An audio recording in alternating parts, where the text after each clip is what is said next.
അങ്ങനെ നമ്മുടെ കിടുക്കാച്ചി പൊതിച്ചോറിലേക്ക് പോകാം.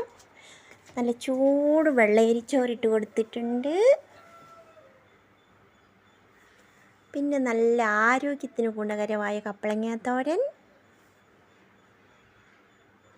പിന്നെ നല്ല വെള്ളക്കാന്താരിയും ചെറിയുള്ളിയും കൂടി അമ്മിക്കല്ലിൽ വെച്ച് ചതച്ച ചമ്മന്തി, നല്ല കിളിമീൻ വറുത്തത്, ഉപ്പിലിട്ട് നെല്ലിക്കായ, ഒരു നാടൻ കോഴിമുട്ട വറുത്തത് വെച്ച് കൊടുക്കാം. അങ്ങനെ ഇന്ന് ഒഴിച്ചു കൂട്ടാനായിട്ട് ചക്കക്കുരു മാങ്ങാക്കറിയുണ്ട്. പിന്നെ നമുക്ക് മലയാളികൾക്ക് ചോറുണ്ട് കഴിയുമ്പം 2 പഴം കഴിക്കാൻ ഇഷ്ടമല്ലേ. അങ്ങനെ നമ്മുടെ പൊതിച്ചോറിൻ്റെ കൂടെ 2 പഴവും കൂടെ വെച്ച് കൊടുക്കുന്നുണ്ട്.